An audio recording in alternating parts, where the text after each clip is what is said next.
Hey, this is Vinny. I just wanted to inform you that your comments may or may not be shown on screen tonight.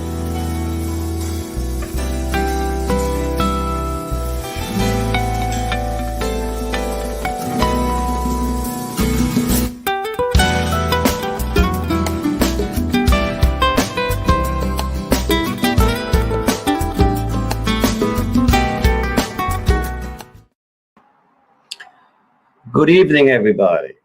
I'm going to be very calm tonight. No ranting, but I got a couple peeves. All right. I just want to say thank you for everybody tuning in. I got my loyal followers, and I hope to give them a good show. We have some good guests. I have Courtney Turner and Joe Croce, and they're very intelligent and good people. Few things. We are going to talk about Joe Biden, our president. I have to put that in quotations, President.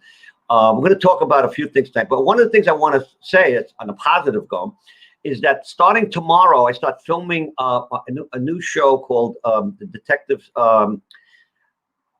Recipes from the Detective Kitchen. Actually, it's Gumshoe Gourmet. We'll be filming maybe twice a week, and we're going to be on YouTube, and I'm really excited about it. Now, this coincides with a book that I wrote called Gumshoe Gourmet, and the title might be changed a little bit, but it's basically a book about me going on surveillances with my staff and then cooking on the surveillance. And it's a lot of fun stories. Good. You'll see it in Amazon. You'll see it all over the place, and you'll see it on my podcast, and you'll see it on my website called parcomedia.com. So now we can get into what we're going to talk about. Number one, we're going to talk about Governor Cuomo. Okay. And we're not going to talk much about him because his career is kind of over. He fudged the COVID-19 reports from the health department. He had his staff do it. Now, as a former law enforcement, as a former private detective, I could tell you that he could be arrested or be charged with obstruction of justice. And I hope he does, because he did do that. The bad thing that he did was underestimate the amount of elderly people that died. Now, I don't know how stupid you could be to put infected people in a nursing home with elderly people, because they're the ones that are most likely going to contract this disease. And if you look at the statistics of this COVID-19, most of the people that have died from it are either obese, have a heart condition, serious diabetes, or have other respiratory problems. And the COVID-19 did them in. Now, the COVID-19 is a flu. It's a dangerous flu, don't get me wrong, but it only has a 0.5% mortality rate. So I just don't understand how they have 500,000 people, and I'll tell you how. What they do is anybody goes into a hospital and dies, they put it down as COVID-19. I'll give you an example. A friend of mine's uncle died of a heart attack. COVID-19. Somebody else was telling me, a nurse was telling me that no matter who dies, how they die, they put it down as COVID-19. Why? Number one, they get more money in the hospital for that. And then also, it's to build up the statistics. And what I got to say is that our government, federal, state, and city, had no clue what to do with this pandemic. They had different conflicting stories, a lockdown, this, that, and the other. And I think the lockdowns are not a good idea. That killed the economy. Now, the states that don't have lockdowns, and there's about 16 of them, all Republican states. And they're doing very well. Because if you have a good immune system, you're not going to catch this. And if you do catch it, it's not going to be such serious. I know people that got COVID-19. 2 days later, 3 days later, look, the President Trump, he got it when he was in office. 3 days later, he was good. Okay. Now, talking about Cuomo, he gets an Emmy for his television show. Now, I watched that show a few times, and he did come off very well. I got to tell you, he did look good, but we didn't know. Nobody knew that he was lying, that his statistics were wrong. So they hope they take the Emmy away from him. Also, all of a sudden now his dalliances with these 6 women And I got to tell you, some of them are pretty attractive, young women. He's the boss. So when you're the boss, women have a tendency to look up to you and respect you. And sometimes they'll bend the rules for you. But he took it to another level. Now, even the Democrats are going after him. I don't know why he's holding on. I guess he's just an arrogant son of a bitch. But now de Blasio, who's as incompetent, maybe more incompetent than de Blasio and than Cuomo, says that he might want to run for governor. Can you imagine him being a governor? Oh, my God. He can't run the city. How can he run the state? The trash in New York City is building up. It's unbelievable, the trash. The crime rate in New York City is ridiculous. If you ride the train, the transit system, how many people get thrown off there's so many mentally deranged. I call them deranged. They're deranged people. The ones that are not deranged, they go in their corner. They're homeless. They leave everybody alone. But you have a lot of homeless people that are deranged. Now, the mayor's wife, Shirlene, has a program called Thrive. She has 850, maybe 900 million, almost $1 billion invested in this. She cannot explain where the money went. I think that's kind of unusual. Now, also, she's got like 26 aides. Why does the first lady of a city ever have so many people? She gave them all jobs. These are all friends of hers. She gave them, say, I'll give you a job. I'll give you a job.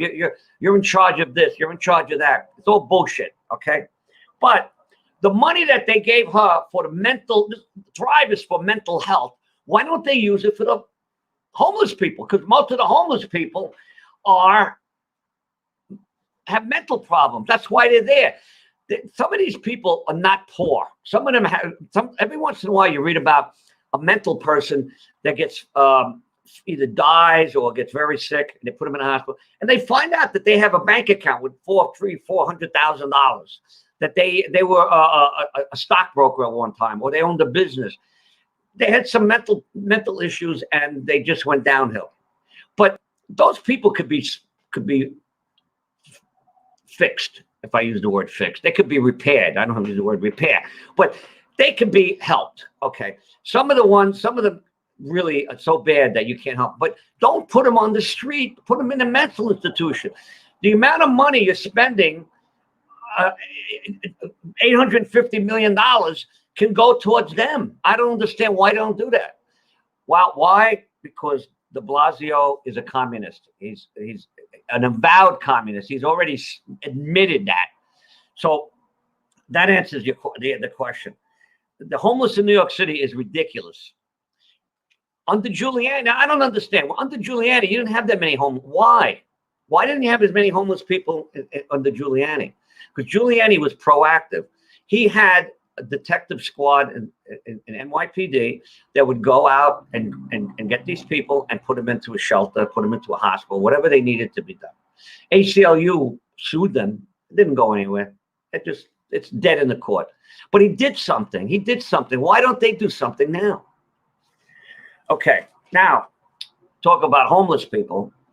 What about a mentally deficient? We got to talk about our president. I really feel bad for Joe Biden. First of all, he is the president of the United States, and how he got there, it's questionable. I'm not going to go into that, okay? But I feel bad for him. He cannot make a sentence. He cannot even look at a teleprompter. He has not given a State of the Union address yet.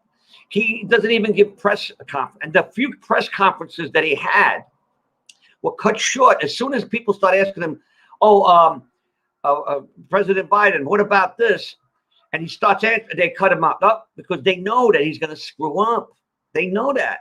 The man is demented. There's no two ways about it. He's got Alzheimer's. He's got dementia. I don't know, whatever he's got.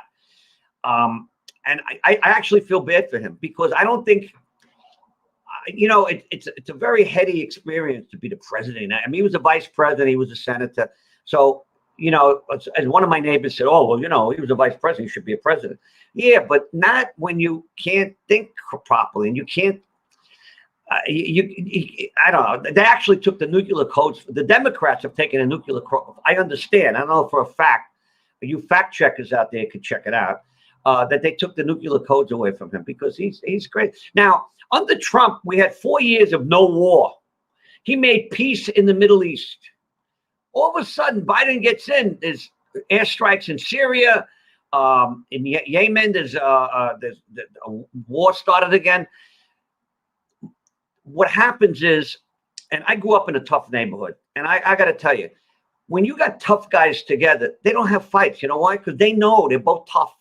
So, if I get a fight with this guy, I might beat him, but we're going to both wind up in the hospital because he's a tough guy too. So the same thing with us, the United States and Russia. Over the years, we had all this nuclear arms treaties, all this stuff. Basically, what we're saying to them is, you blow us up, we're going to blow you up. So nobody wants to blow anybody up. But when you have a weak person, when you have weakness, the other side hones in on it. They say, okay, this guy's weak. Let's push him.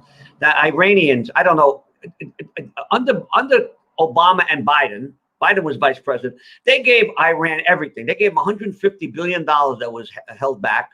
Obama gave him $400 million cash, flew it in on a C-130 airplane. And they let them get their nuclear program a step up. With Trump, it was a step down. So now they're letting them go on. You know that, and Iran has said it many times, that they are going to blow up Israel. If they have the wherewithal, they will, because they're fanatics. Now, I don't know why they're starting to fight with the United States when the United States under Biden is kissing their ass. But that's what's happening. Biden does not give a State of the Union. That's unusual. He has not given press conferences. Unusual. Kamala Harris, his vice president, who excoriated him during the primary, said that he's a sexual predator with Tara Reid, said that he's a racist, and that there's documented proof that he's made racist remarks. And yet, she's his vice president. I don't understand that. I really don't understand that. And you know what's going to happen. She's going to take over very shortly. He's going to, if they don't invoke the 25th Amendment, they are going to just say, oh, he's sick. And he's going to just give up. Now, I don't know who's going to be the vice president under Kamala Harris. I would think Nancy Pelosi would love to be. That's the next step up. Well, that's another joke, but that's besides the point. Nancy Pelosi, who has a fence around the Capitol, when you can't have a fence around Mexico, but you can have one around the Capitol. That's another story I'm not going to get into. Now, Kamala Harris has been talking to the heads of state. Now, we all know that Kamala Harris is very good at giving, that she's talking to the heads of state when the president's supposed to be doing that. So I don't understand. She's already taken over. So it's obvious. It's not a secret anymore. Okay. Now we're going to talk tonight. I got two great guests, and one of them actually lives in California. So she's got a lot to say about this. We have a border crisis that's unbelievable. Biden's people saying, no, it's not a crisis. It's just a situation. No, it's a crisis. You have up until recently, you had 840 people, 842, if I could be exact, illegals coming into the country every day. Now we got 6,000. Where are they going to put these people? They're going to put the kids, they're going to put them in the cages that they complained about Trump putting kids in cages. But who built the cages? Biden and Obama. And they're putting them back in. But now they call it migrant housing or migrant facilities. They love to use these beautiful words.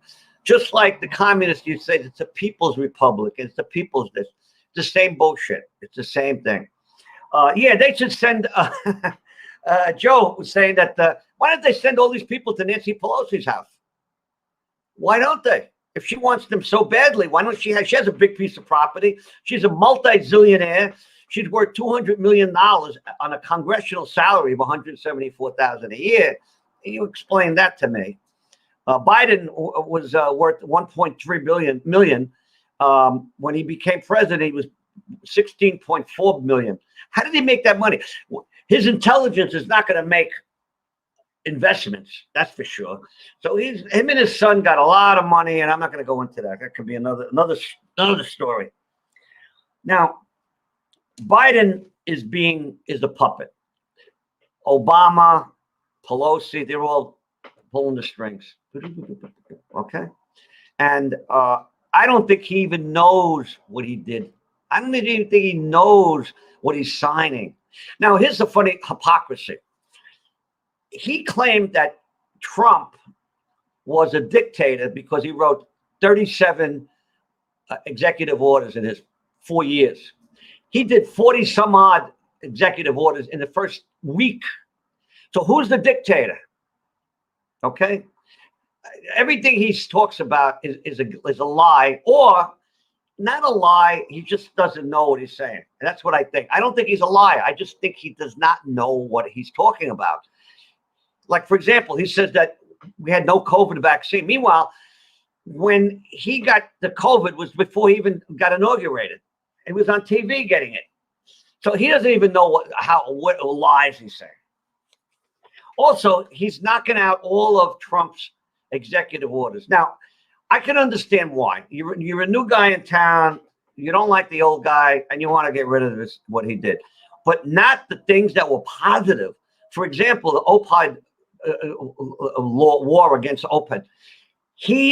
There's people are dying of opiates. I don't want to say that word. Opiates, and they had a task force. He stopped that. Also, Trump had the pharmaceutical companies lower the price of insulin. There's a lot of people that are diabetics in this country, and they need their insulin. And the insulin is sky high because they know that they can get the money. The pharmaceutical companies are hoods. They know they can get the money for that because people need it. And guess what? He knocked that out. Now they're sky high. And let's not even talk about gasoline prices that are up. And let's not talk about all the jobs that he just destroyed with the pipeline and other things. So I think I started enough tonight. Now I want Courtney is going to talk also. Courtney Turner. Hello. How are you? Yeah, that was quite a long list of problems. Did I say enough? There's definitely a lot going on. I know we wanted to talk about the border crisis, and you live near there, so you can. How far away do you live from it? I'm in Santa Monica, so I'm not that far. It's not going to affect you. I love Santa Monica. I love Santa Monica. Yeah, Santa Monica is beautiful. I can't wait to move, though. I'm definitely moving. I'm currently moving from there.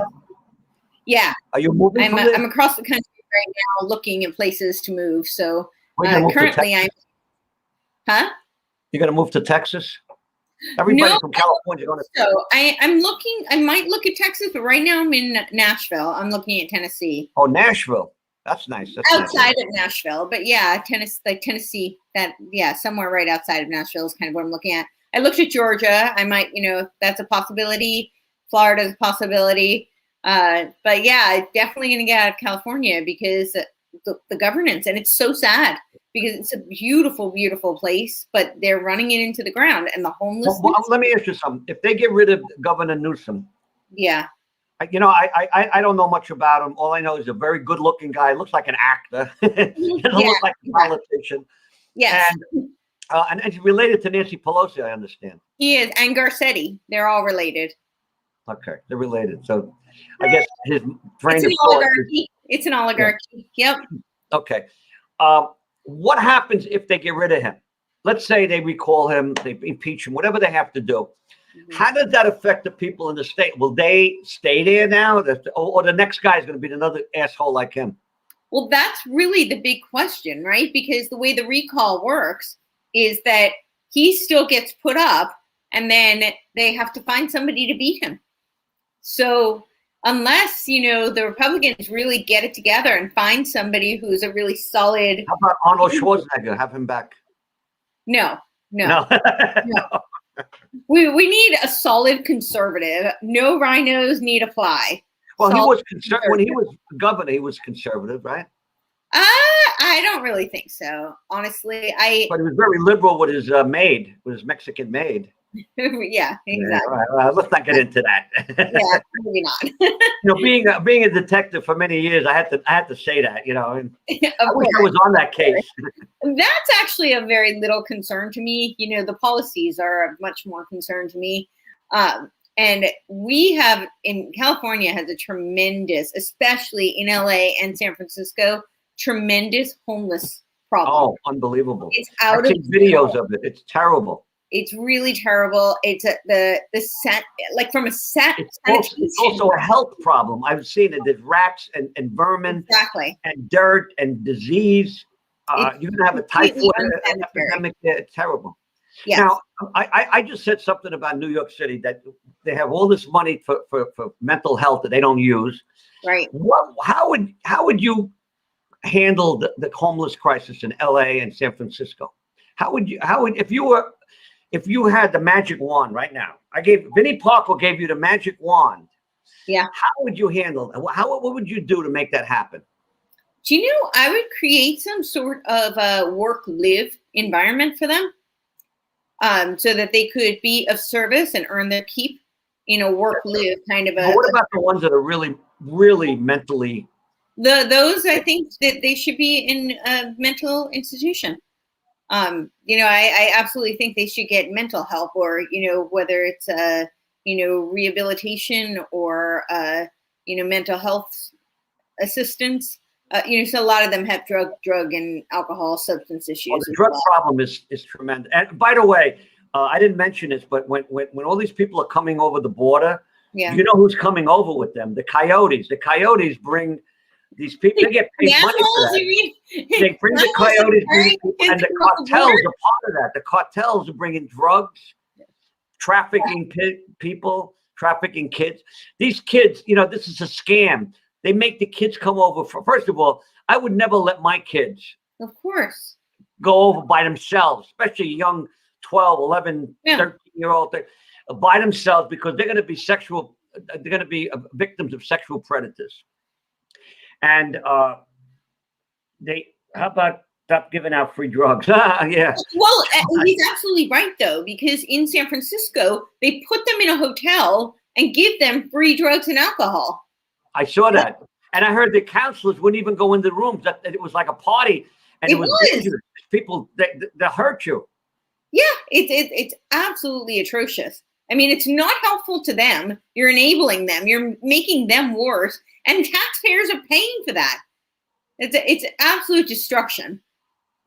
But I don't understand how these people that we put into office, how they are supposed to be intelligent. Most of them are attorneys, by the way, which I don't know. That's questionable if they're intelligent. But they went to law school. They went to graduate school, whatever. So you would think that they have some sort of intelligence. Don't they realize what's that on their agenda, how they're hurting these people? They're not helping them. These people coming over the border, first of all, how do they afford to come over? Guatemala to Mexico is what, 1,600 miles, something like that? Yeah. How are they coming over? They're coming over in buses that are being supplied to them by Soros. Soros is the major globalist. I got to tell you something. I hate the man with a passion, but I have a lot of respect for him. He's doing what a lot of people would want to do. He's changing. Well, I would change it positively. He's changed it negatively, but he has the wherewithal, the money, and the connections to do what he wants to do. Right. And if you're watching this, George, I'm blowing smoke up your ass, but I would like to kick your ass at the same time. I don't know that I have he wants to, and it's amazing. I mean, I would do things the opposite of him if I had that kind of money and connection. But he's 89 years old, and hopefully he's not in good health. I hope he dies. I shouldn't say that. But hey, the liberals say that about conservatives. They say, Trump people should die. I mean, when they say it, it's okay. You saw them championing when Rush passed, and they were all cheering. And yeah. But if you did that when a liberal died, oh my God, Yeah. Oh my Then God, you're you're evil. what a terrible person. Yep. The double standards we go by are unbelievable. Wait, When wait. when they were rioting all summer, and they're still rioting, by the way, in Portland. I know. But they I were know. rioting all summer. It was peaceful protest. Meanwhile, they're burning, they're blowing up stores, they're breaking things, they're harming people. You're eating in a restaurant, they come in and they get in your face. We're BLM. You go, they take your food off. I mean, and what are you going to do? You're sitting there with your wife, your girlfriend, or your Meanwhile, family, and you got 20 people approaching you. What are you going to do? Even if you're a tough guy, what are you going to do? You're going to fight them? Meanwhile, BLM raised over $1 billion, and nobody knows where that money's going. Billion. All right, the BLM has overbuilt. Now, let me tell you something. The woman that's running it, I as a detective for many years, I have a lot of connections. You have to be, if you're going to be a good detective, you have to have connection. I am in New York City. Everybody knows me because I'm like trash all over. Okay, I talk to people. People like to talk to me, and I talked to one guy that knows the woman that runs BLM. She's a Jewish woman, a white person running it. Well, she's making tons of money. The money's going to the Democratic Party. The money's going to the Democratic Party. Right. The money is going to leftist. It's going to Act Blue. It said it on their website. Yeah. Act Blue. Okay. Yeah. What have they done for their own people? What have they done for? Have they now? I would think with that kind of money, they would go into a black neighborhood that's in bad shape and do some low income housing, put money up, give them build some stores, black owned stores, give them no, they don't want to do it. Hey, now, one of the things that bothers me in New York City, and it happens in LA, is Koreans are very entrepreneurial. Mm-hmm. They have the green stores, they have their family, they work 24 hours a day. The children work, the sister works, the mother works, everybody works. Right. And the blacks boycotted them. And we had a mayor at the time, very weak mayor, nice man. I met him a few times, great guy. And he let them get away. He let them, but what happened with that is that people got so disgusted with the Democratic rule that Rudy Giuliani came in, which was good. He was there for 8 years. And in Bloomberg, when they were there, the city was clean. Yeah. Lowest crime rate. What is different now? What is different? Even with Bloomberg, who's a liberal Republican, I don't think he knows what he is. Okay. He's a Republican, but he's liberal Republican. He goes with the flow, but under his guidance, the city was good. We had good police, good relations with everybody. They did what they had to do. They used the broken windows. You know what the broken windows is. If you see something, even a small thing, you take care of it because small things become big things. Then when under de Blasio, oh no, we don't want that. We don't want any of that stuff. We don't want any. We don't want it. They don't even want anti-crime. Now I don't know how many people out there know about anti-crime is the backbone of a police department because they're in plain clothes. They see things. If a cop is in uniform, he's a deterrent to crime. But when he's not there, because he can't be there 24 hours a day, then crime comes in. Anti-crime, they see something, boom, they grab it. Boom, boom, boom, they arrest them. 1, 2, 3. They got rid of them. So people, the criminals. Then they wonder why the crime rate is going up so much. What's that? Then they wonder why the crime rate is going up so much. It's this big mystery to them. Well, look at Chicago. I talk to people in California all the time about this. And they're like, I don't understand. 5 years ago, it wasn't this bad. And it's gotten so bad. Now there's just like shootings on every street corner. There's, and who is committing the crimes? Blacks against blacks. The regular, normal, working black people, normal, every day, the average black person wants a police presence. They want them there because they got kids that are walking the streets and getting shot by accident. Yeah. I mean, how many times have you heard that first of all, these gangbangers don't know how to shoot. They shoot, they do the side thing, blah, blah, blah, blah. So they miss each other, but they kill innocent people. If they were killing each other, If I had my way, I'd have all the gangs go to Randall's Island, in New York City, lock them, let them shoot each other. Let them get it over with. Okay, but we can't do that. So what happens? Innocent people get hurt. Okay. Anthony, let's bring Joe Croce on. All right. Enough said, Joe. Good evening. Hello, everybody. Hello. Yeah. What do you got, Vin? What's your question? Well, the question is, I talk about a lot. I'll really write it. Don't worry. Thank you. All right. The crisis at the border. This is now. I'm telling you why this is. Now we're going to talk about the border crisis. Okay, go ahead. Okay. First of all, they're letting people in with COVID-19. They're testing positive. How many people are not being tested? They got 6,000 people a day. That's a lot of people. 6,000 people. A lot of people. Who's a mathematician? How many people is that a year? Okay, so first of all, that's a lot of people. Where are we going to put them all? Where are we going to put them? And they're gonna. You think they're going to stay put? They're going to get on a bus. They're going to go visit their cousin in Newark, New Jersey. Bring the COVID-19. They're super spreaders. So, Vin, the problem at the border is completely 100% political.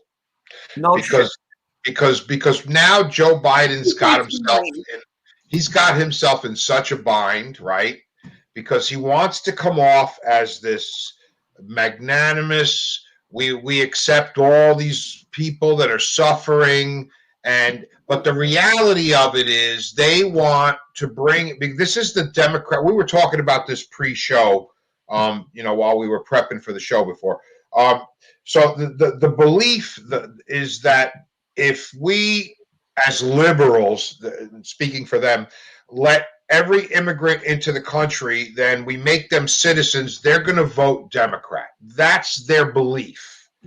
And so now Biden is kind of stuck between a rock and a hard place. He has to please the liberal base, right? Because he's got to undo everything that Trump did. And he's got to let these people come in. Otherwise, he's going to be accused of all the same stuff that Trump got accused of. Meanwhile, we have a pandemic going on, and these people are coming in, and some of them are affected by COVID. Some of them are not. I don't. What are you going to say about that? I mean, they need to be tested, and they need to be quarantined and given injections, and we're paying for all of that. So, again, this is all political. This has nothing to do with refugees fleeing any kind of oppression. It has nothing to do with that. The Democrats, and not all Democrats, again, I don't want to put, I did this on your last show, Vin, with that retard that was on the show before. I don't even remember his name. But I don't hate liberals. I don't hate liberals. I think they made a mistake. I think they're wrong, but I don't hate them. That guy hated everybody. So the point being is that they think that, when I say they, I mean the extreme left, they think the more immigrants we let into this country, the more Democrat votes they're going to get. Hence, they're going to get more power, and the Republicans are going to lose everything, and we'll never get another president again. So that's their way of making sure we don't get another Republican president, no more Republican senators, congressmen, et cetera, et cetera. It's not going to work, because once these people, and by the way, my parents, I've said this before, my parents were also immigrants. They came here, they became citizens, they did it the right way, they learned how to speak English, they built their little fortune, and they sent us to school, me and my sister, and they did what they did, but they did it the right way. And once these folks come to our country and they see what it's all about, the more informed they get, I think these folks are going to start voting more conservative, because they don't want the USA to turn into where they just came from.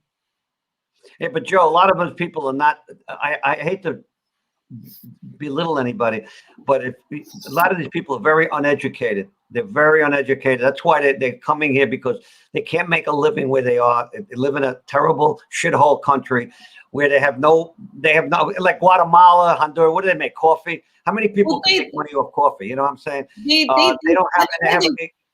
That's part of why they want to. Here, someone gives them a handout, which Democrats like to do.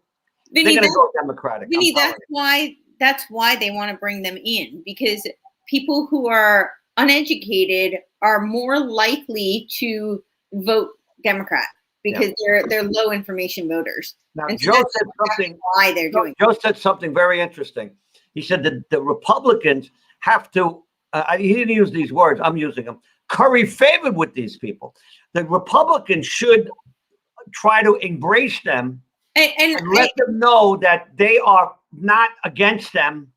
They're against illegal immigration. We just stay here.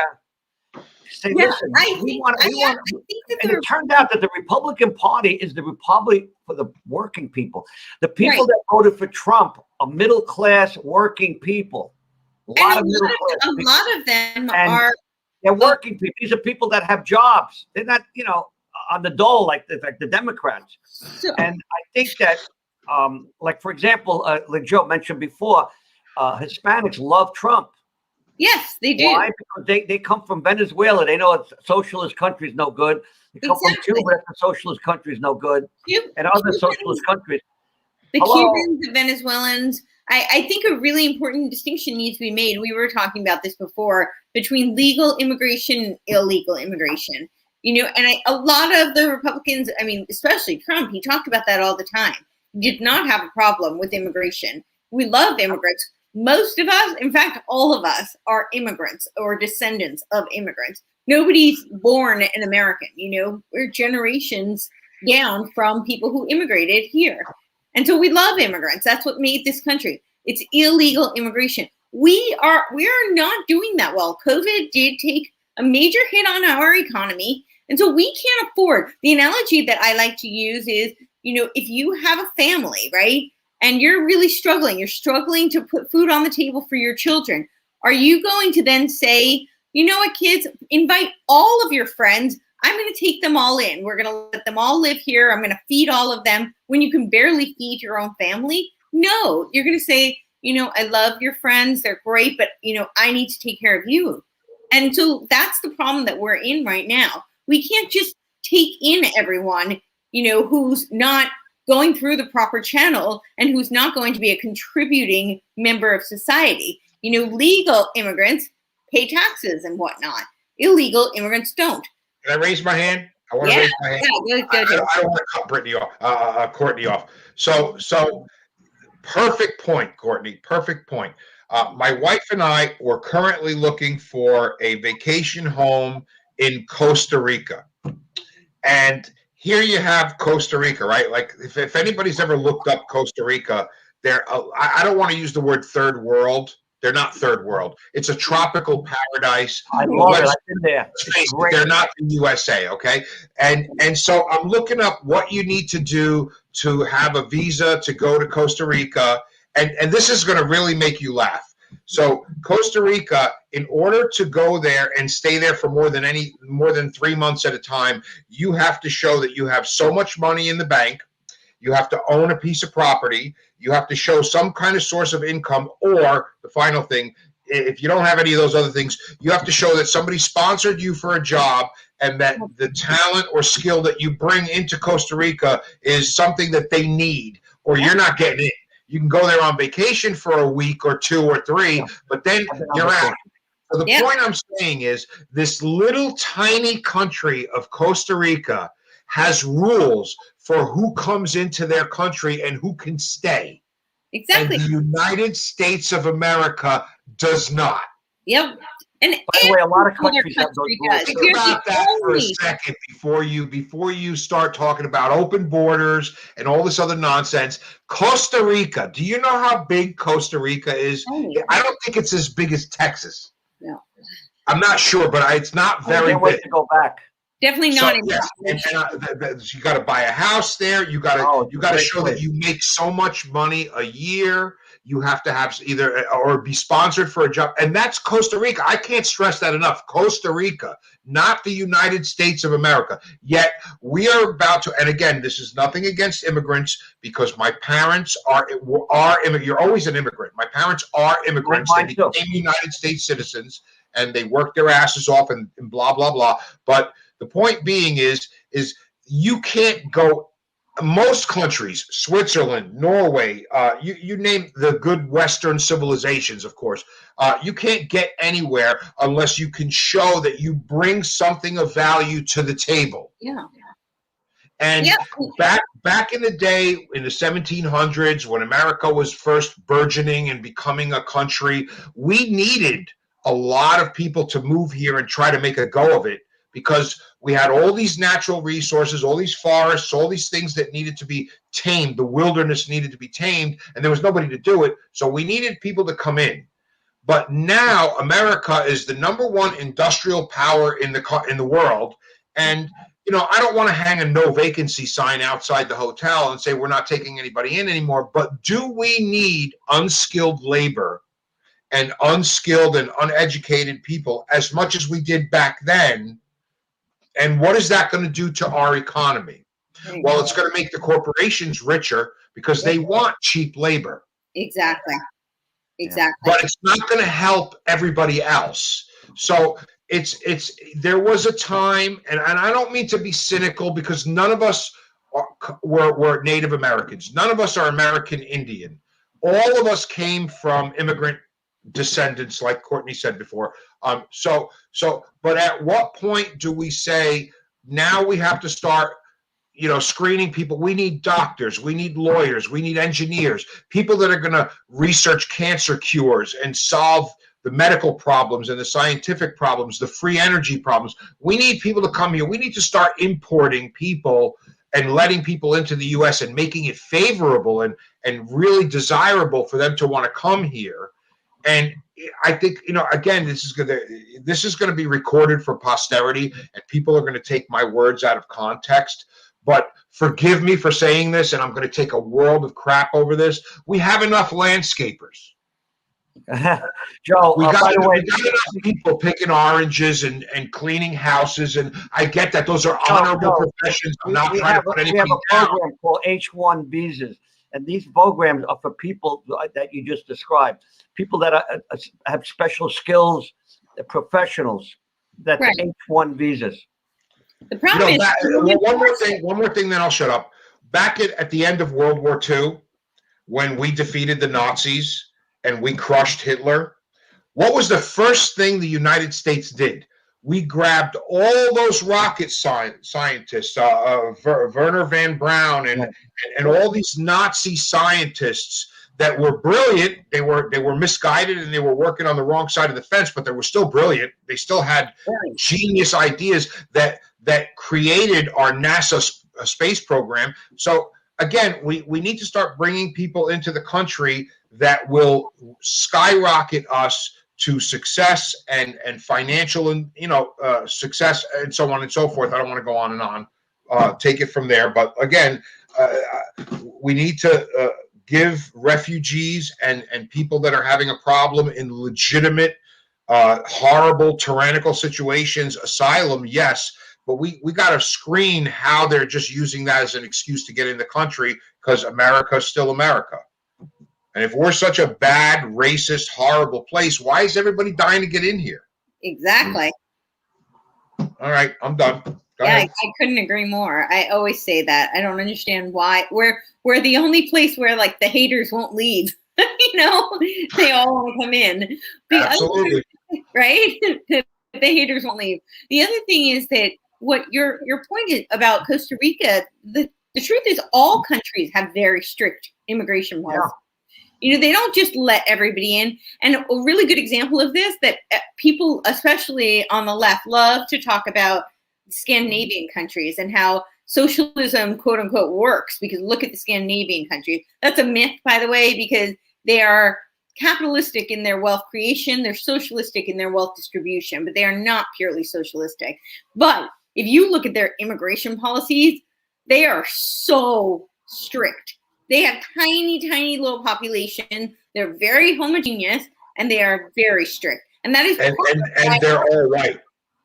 All those Scandinavian, Norwegian, Norway, those countries are all 100% pure white. Yep. So first they quote them as being the model for what we should follow, and as soon as they get an ear, the people start listening to the liberals talking. All of a sudden, these are white racist countries and so on and so forth. You can't win, because every time you bring up any argument that has logic in it, you're automatically labeled a racist. Racist. Yeah, that's how. Look what they're doing with even cartoons are racist. Everything's racist. Yeah, I'm gonna miss Mr. Potato Head. I gotta tell you, Coca-Cola. If you work there, you're too white. You can't be too white. I don't understand that. Okay, I'd hurt them to say that. It hurt them. On a comedic note, on a funny note, I want to tell you something about Coca-Cola. And this is a God's honest truth, I swear to God. Many years ago, when Russia lowered the Iron Curtain, so to speak, and they were starting to allow Western culture into their country, they let McDonald's go into Russia, and they let Pepsi. They let Pepsi into Russia and the Soviet Union at the time. This is before the collapse of the Soviet Union, but they would not let Coca-Cola go into the Soviet Union and open up factories in the Soviet Union, because it was the USSR's belief that Coca-Cola was too American, too baseball, apple pie, Coca-Cola. So they would let every other country, every other factory in, but not Coca-Cola. So way back when I heard that, and I'm talking about 30 years ago, I heard this and I said, well, you know what? I'm an American. I'm not drinking Pepsi anymore. I'm going to drink Coca-Cola because I am an American. And if Coca-Cola represents America, then that's all I'm ever going to drink. And I swear to God, I did not drink Pepsi for 30 years. I like Pepsi. I always liked Pepsi. And now we've come full circle. Pepsi before Coca-Cola. And now we've come full circle. Just on a comedic note. I don't eat pizza that much, but today I went to a pizzeria in West Plain. And I said to the guy, do not give me Coke. I want a Pepsi. I don't want a Coke. All this wokeism is destroying the country. Crazy. You know what it is? Everybody's jumping on the bandwagon. Everybody wants to be woke. Everybody, but it's going to bite them in the ass. It's just counterproductive. That's the word I want to use. It's counterproductive. Yeah, I'm making green eggs and ham for breakfast tomorrow morning. Good. But the thing about the wokeism that people don't realize, this is cultural Marxism. It's straight out of. Let me tell you about the hypocrisy of liberals. They want Aunt Jemima to take the black woman off the package. They want Mrs. Butterworth, I believe, is supposed to be black. Uncle Ben's is black. Okay. Today I went to buy rice because I'm cooking a dish tomorrow for the show, and I got Uncle Ben's, and I got his picture on it. I saved the box. I said, I can't believe it. This is going to be worth a lot of money someday. Uncle Ben's converted rice Creamery has a picture of an Indian on it. They're taking him off. Jeep makes a Cherokee. They want the Cherokee. So, but the funny thing is, by them doing that, everything becomes white. It's working against them. Now, I live in a very, I live in Westchester County, which is one of the best counties in New York, right? One of the richest counties. Not that I'm in a rich area, but I'm talking about. Now, one of my friends lives in Pelham, which is a lily white area, all Democrats, 80% Democrat. Now, Mount Vernon borders that. When you come off the one of the highways, the Hudson River Parkway, there's an exit, and the exit, you have to go through Pelham to go to Mount Vernon. The people in the town had that exit changed because they didn't want the people from the Bronx and Mount Vernon to come into their neighborhood. So what does that tell you about that? Now, I lived in Manhattan. I lived in the Greenwich Village. Lily white, okay? All rich, a lot of rich people. You got to be rich. I'm not that I'm rich, but I got lucky. I got a good apartment at a right price. But there's no blacks or Hispanic in there. All white liberals. But they don't want the blacks and Hispanic in the neighborhood. So they're so full of shit. They're so hypocritical. They only blacks and Spanish they have are the ones that clean their apartments and work in the building. Okay? And as soon as they see some black or Hispanic people, they get nervous. They want to move. So that's my my little rant just now. A mini rant. That's a mini rant. And I got a question for you guys. And Courtney, I wanted to bring this up. So not going back too far, but CNN and the liberal media has been chewing on this like a dog with a bone. So why not bring it up again? But as far as the January 6th Capitol situation, if you want to call it that, I was there. Again, you guys know that I was there. We talked about this on a previous show. And so there were anywhere, the numbers will never be known, but there were like between 500,000 and 900,000 people there. I can't say, nobody will ever tell me. But so there we were protesting peacefully. And what happened. That's not the subject of my question. But so nobody in the Congress who was standing there in the Capitol building looked out the window and said, hey, guys, there's a lot of people out here complaining. Maybe we better listen to them. The message was lost because of the riot. And my question is, are protests valid? Does anybody listen to protesters anymore? No. I mean, if you look at what happened throughout the summer, and the violence and the burning down the cities and all that. You look at, especially my favorite is Don Lemon, Don Lemon, or whatever the hell his name is on CNN. And he said, everybody's talking about the riots and the violence, but nobody's asking these people or considering why they're here. And so why is that so one-sided? Why is it that close to 1 million people, 700,000, 800,000 people were at the Capitol on January 6th. The question has never been asked by anybody, Republican or Democrat, what's the problem here? Why are so many people complaining? Right. And nothing was done about it. To this day, no investigation on the election, whether or not all Trump supporters are complete idiots and we were fooled by Donald Trump and there was no election fraud. If half the country or a third of the country thinks something was wrong, isn't it your responsibility to answer the question? You would think. I have to agree with you, Joe, but so my question is, they have their own. What good are protests?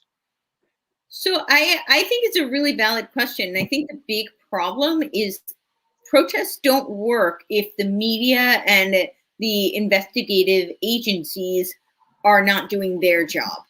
And that's the problem that we have currently. Yep, you have problem. Investigative agencies that don't investigate, they stall and they cover up. And then you have a media who lies and, obfuscates and, omits factual information. So I think that's the real problem. Protests.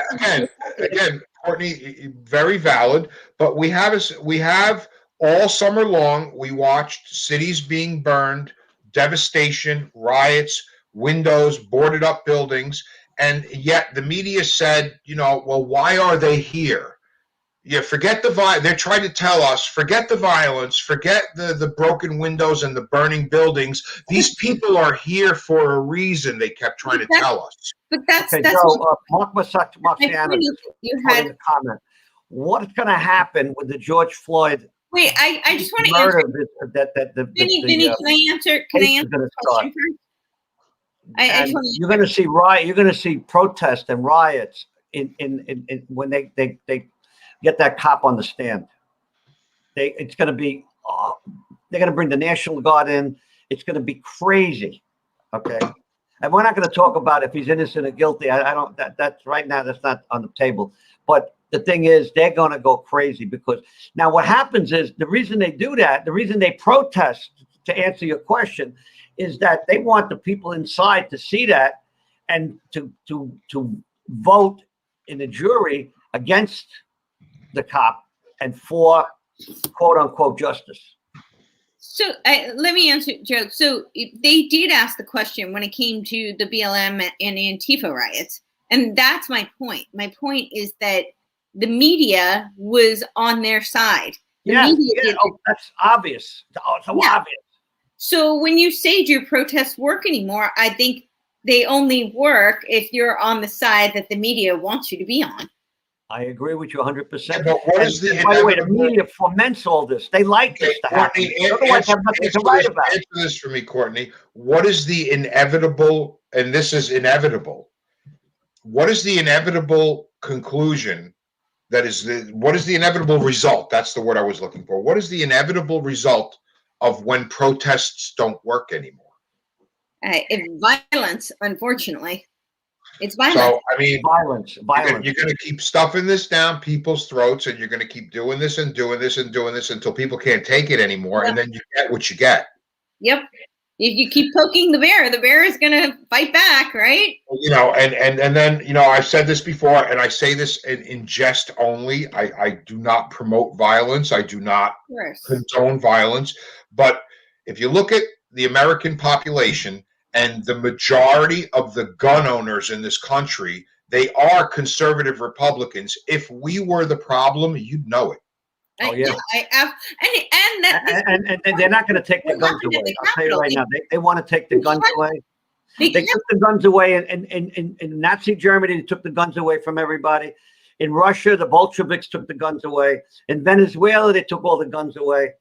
All these socialist, communist countries took the guns away. That way, the people cannot do an uprising. That's why the Democrats want they want to change the Second Amendment, or at least make changes that make it. But they can't do it because I don't know how many, Joe, do you know how many millions of guns are in the United States? Yes, I do. Yeah. How many? About 100 million? Yeah. So there's no, my God. There's about half a billion guns in the country and 3 trillion rounds of ammunition. Yeah. Okay. And you can't get ammo right now. But you can't. Yeah, but yeah, I always order them on special whenever they come online. Yeah. So you got to get the deals. That's good. You need it right now. What I wanted to see, I don't have a gun. About I have a spear gun. When you were talking about what happened at the Capitol, they kept saying that it was an armed riot. But it wasn't. Not one gun was recovered. Not one single firearm was recovered inside the Capitol. Exactly. And they were doing it though because they wanted to, stage like the Reichstag fire and use it as an excuse to take away the guns. But they couldn't because nobody was armed. But they just blatantly lied. They said. And by the way, up till 2 days ago, I'm still watching CNN replaying the same video of the guy breaking the window. Yeah. Because they only have that one video. There's like literally 4 videos that were inside the Capitol. Meanwhile, I have like 800 videos of Chicago, Portland, and so on and so forth. But there was like 4 videos inside the Capitol, and they've been replaying them. Like I could name I could name the T-shirt that everybody was wearing in those videos. I've seen them so many times. It's hysterical. So crazy. Yeah. Well, we're wrapping up, guys. We got 2 more minutes. So, Courtney, you got anything you want to add to? Yeah. Well, on the note of, if there is going to be violence, I honestly don't think that that's going to happen. But I agree that if they keep pushing, that's what they're asking for. I don't think they will. I think that if they do try to take away the guns, that's when there will be violence. I think that's going to be the But I got to tell you something. The sheriffs that are going to be empowered to do it are not going to do it because they have the same mentality as the gun owners because they're gun owners. And many of them have gone on record saying we will not take the guns away from these people.